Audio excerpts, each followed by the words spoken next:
Funding for the production of Folks is provided in part by the Friends of LPB. Coming up today, we'll visit the Amistad Research Center in New Orleans. Genevieve Stewart travels to Breaux Bridge, where she'll be talking to Joseph Jones, the first black elected official in St. Martin Parish. And then we'll have a musical treat for you featuring tenor Clarence Carter and pianist Wilfred Delphin. Hello, everyone. I'm Rob Hinton, and we'll have those stories today on Folks. Everybody says folks. Just plain old folks. Everybody just people all over the world. Folks who live, folks got to give, folks got to care, folks got to share. Our world is small, so very small. What touches one of us, who touches us all? To stay alive, just to survive, folks got to be in harmony.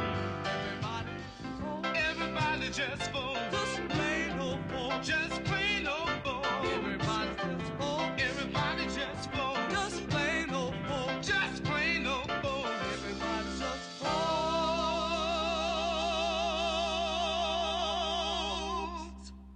Hello again, everyone, and welcome to Folks. First up today, we'll be traveling to New Orleans to reacquaint you with a place that has been very helpful to us over the years, and that's the Amistad Research Center.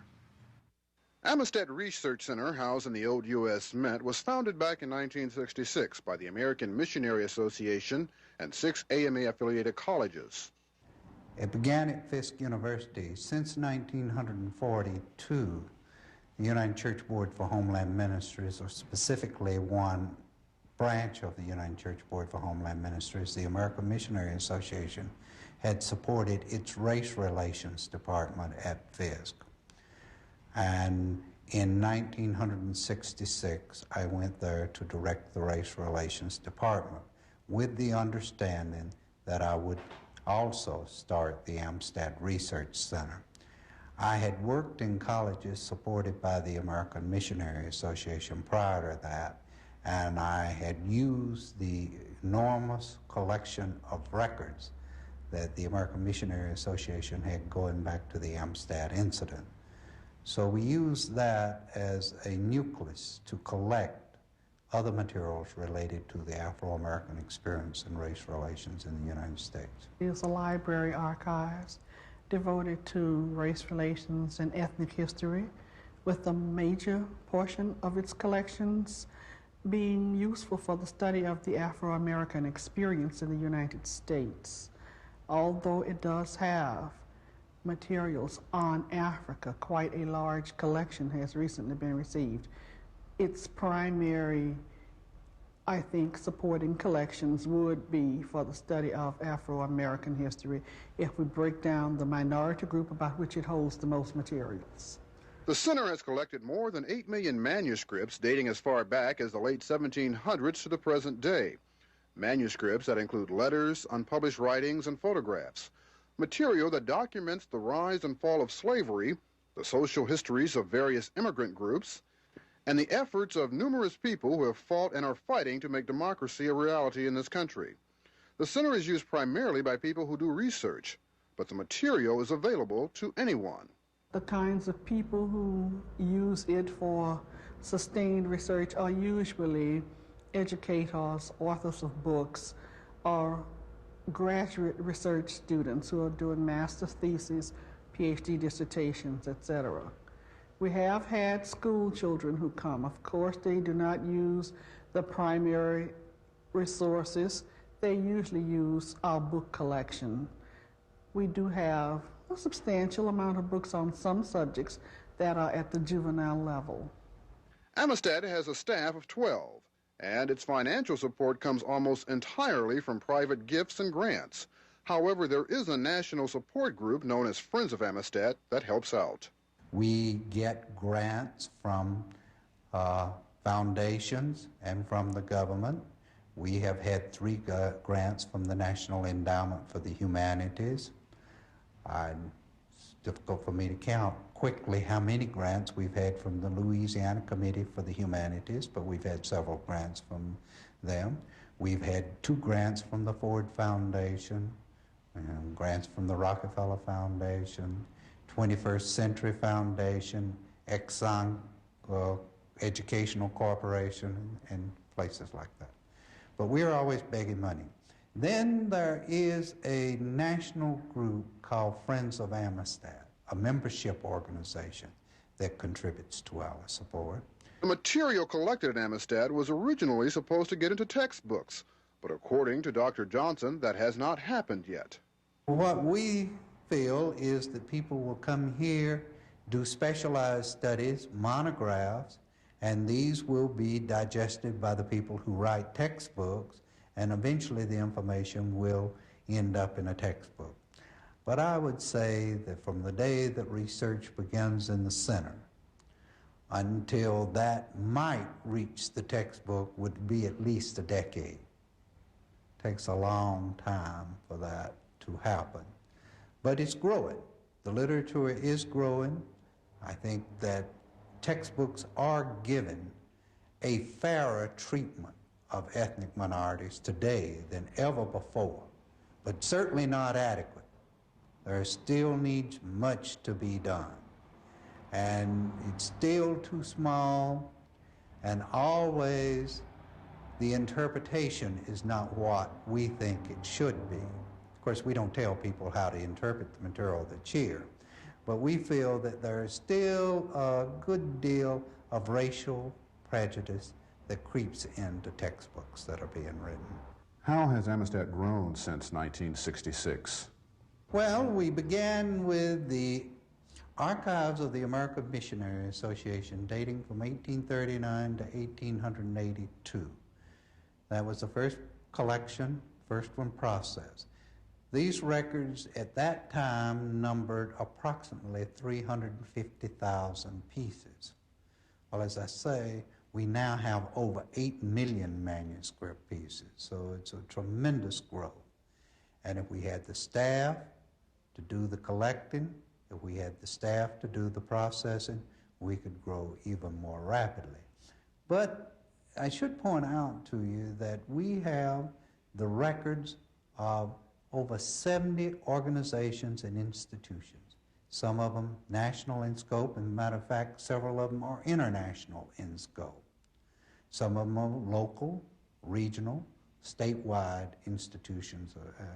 In addition to these institutional records, we have over 240 collections of the personal papers of individuals and families.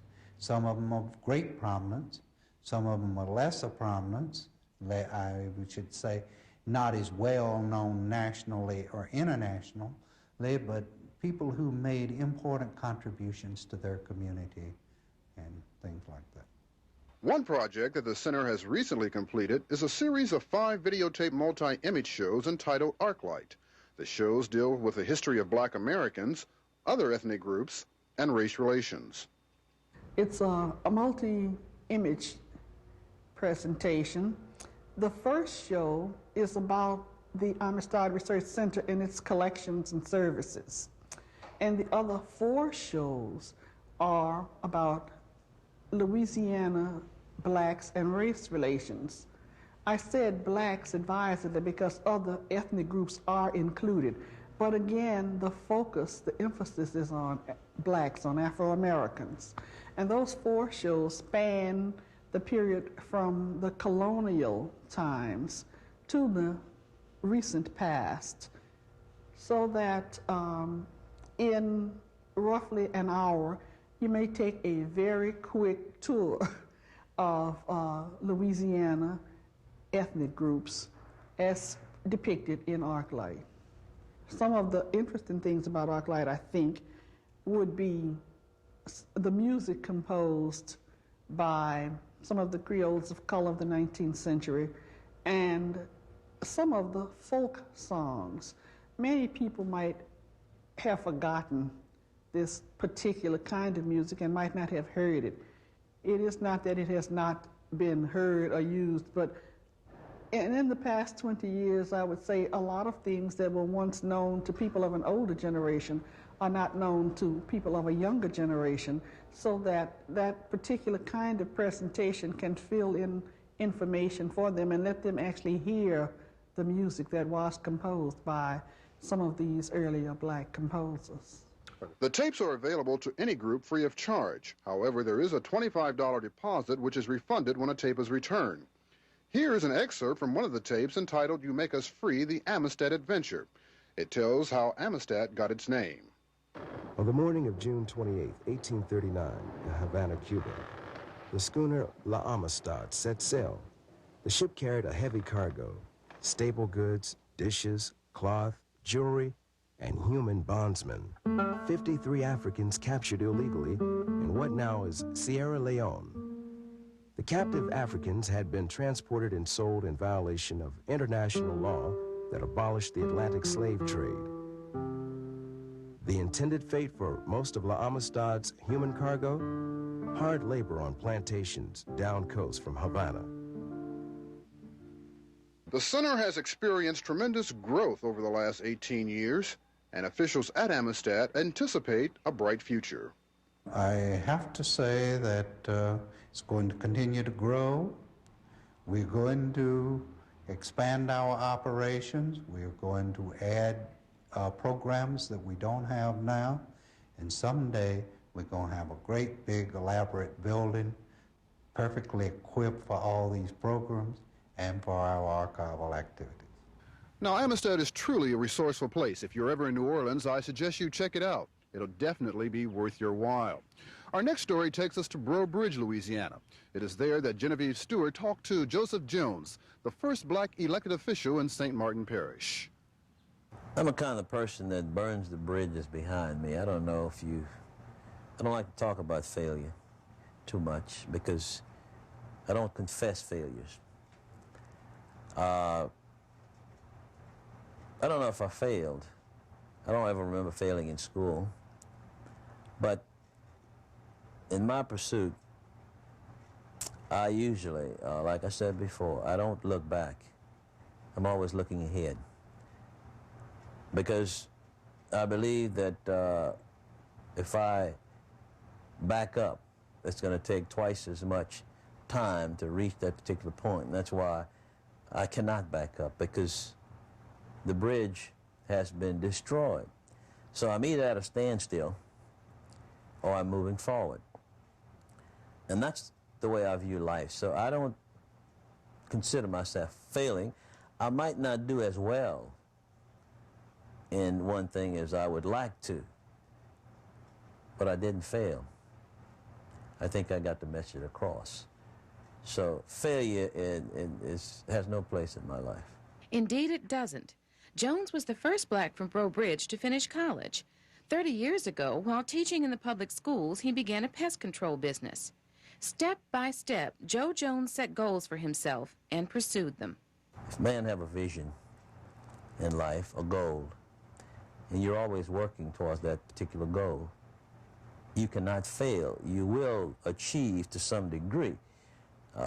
Maybe not perfect, you might not achieve the way you would like to, but you achieve. And I think that's important. So in essence, you're not failing. You might be a failure in the eyes of others, but deep down inside, you have succeeded. And that's just the way I view life and view failure and success. His goals and visions led Jones into a partnership in a lumber business, contracting firm, and land development company. J&S is a multi-million-dollar business to which Jones now devotes his time. Proper time management and initiative are perhaps other factors which contribute to his success. Another thing I usually tell people is that sleep is bad. I don't like to sleep too much because you don't accomplish anything when you sleep other than you help your body. Sleeping is living the life of a dead man. There are too many of us, we sleep too long. We're always resting. So in essence, we're really living the life of somebody that's not even here. And that's existence. And I tried to teach that to people. I tried to be an example of that to people by working 90% of the time, and sometimes all of the time. Much of Jones' working time is devoted to the public. After 20 years working behind the scenes in politics, Joseph Jones was elected to the Breaux Bridge City Council in 1977. Organizing a black political coalition in the 1950s in a small southern rural town was not an easy task. In the years to follow, I tried very desperately to bring a message to the people that would benefit them. And I think my message is simple, that together we're strong, and divided, I mean, you know, we can be conquered. It's very difficult. It has been difficult. I'm a tired warrior now. Sometimes you feel like throwing in the towel, but I don't know if I can. I think it's just in me to continue to forge forward and bring the message to my people that it's imperative. It's imperative that we combine our resources, combine our strength in order to succeed. And in a small community, it's very difficult. In addition to his other commitments, Joseph Jones sits on the board of directors of the parish's largest bank. He is involved in his church and civic organizations. How does the Breaux Bridge community view this dynamo of business and politics? I think that if you would venture into the white community, you'll find that I'm welcome. They respect me for some of the things that I have done. Even though I am a city councilman representing District C, which is predominantly black, I have a responsibility to help the entire city of Breaux Bridge. I'm not just a councilman necessarily for District C. I'm elected from District C. I don't neglect my constituents, but I don't neglect any other citizen that comes to me for help. I think that you have to look at the job as a job to better the community and not just the district in which you live or the district from which you were elected. Life was not always easy for Jones. One of 14 children raised on a farm in Breaux Bridge, he credits his parents with college educating 12 of his siblings. Thus, family ties are also a priority. Even though my mother's an illiterate, I think that's the driving force, perhaps, that drove her to making absolutely certain that we received an education. That was foremost in her mind, that she wanted to see us graduate from school because she did not attend one day of school. And she did. It was difficult because back in the early years, we had to walk to school. We had to walk 3 miles to school. We had classes on a dirt floor in an old potato shed, that sort of thing. Then, of course, high school was Paul Breaux and eventually Holy Rosary. But we had to sometimes walk to Lafayette. How many times I walked from Paul Breaux home, which was some 7 miles. But we did, and we persevered, you know, with a little perseverance. We saw, you know, we came through. The power of positive thinking, goals, time management, success. Joe Jones has a strong sense of purpose and philosophy of life that has worked for him. If you have the faith in God, faith in yourself, and faith in the people, then success is inevitable. And you're not going to fail. Because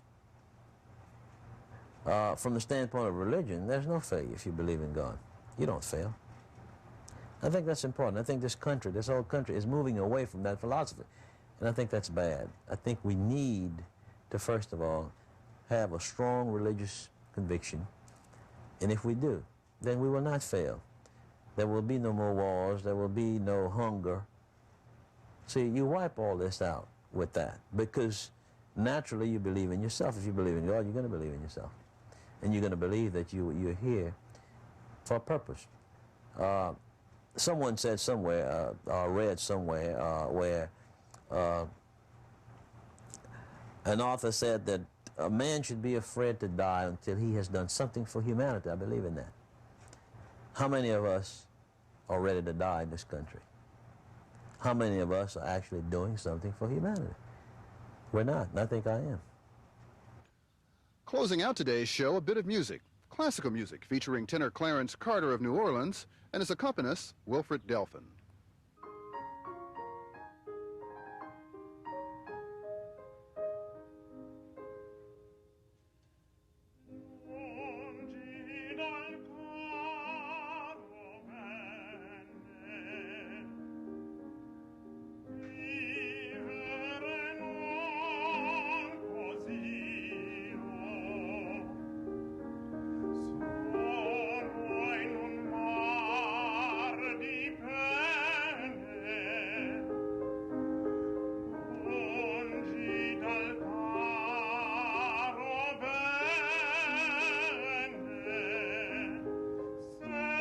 Clarence Carter is a native New Orleanian. He received his Bachelor of Music degree from Xavier University in New Orleans and his master's from Southern Illinois University.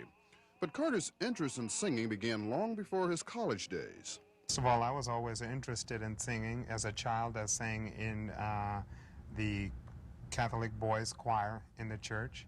When I got to high school, I sang in high school productions. I think my greatest inspiration as a factor in deciding music as a career for me was a performance done by the world-renowned soprano Leontine Price in 1967, if I remember correctly. I was privileged to be at this performance, and it inspired me to choose music as a career. Carter currently lives in Switzerland, where he performs with an opera company.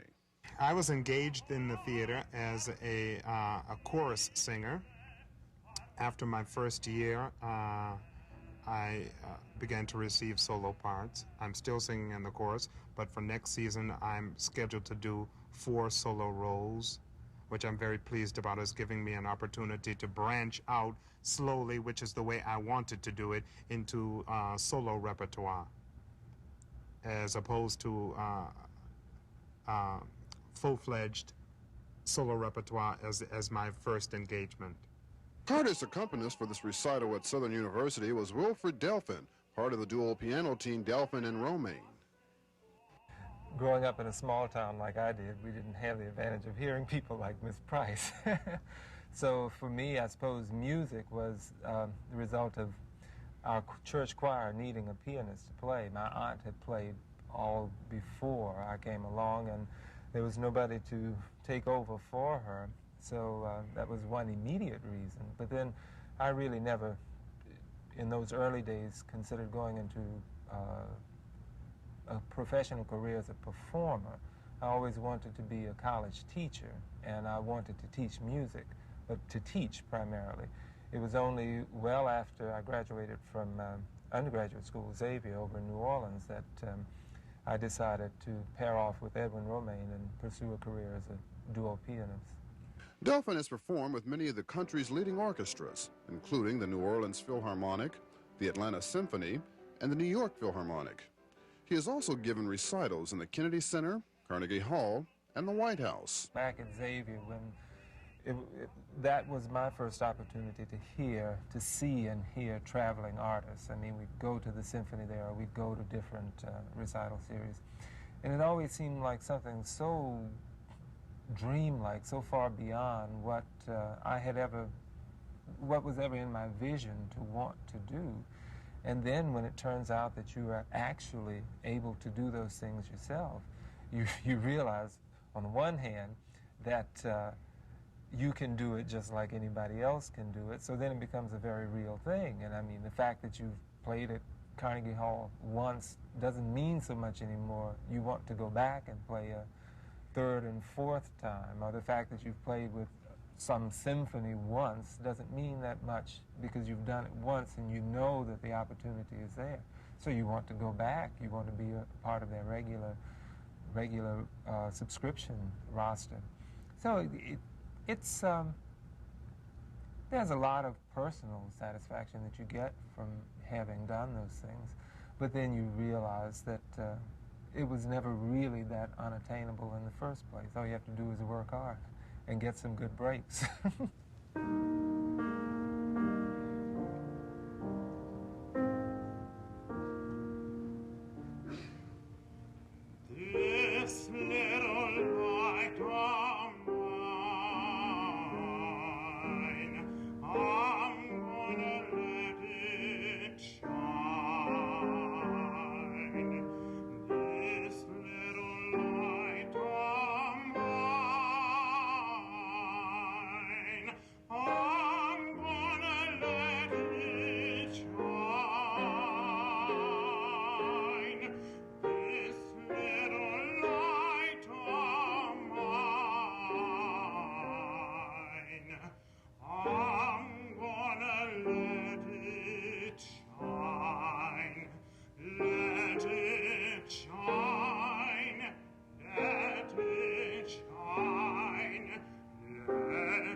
that's our program for this week. Thanks for watching. We'll be back next week with another edition of Folks, and we hope to see you then. Bye-bye.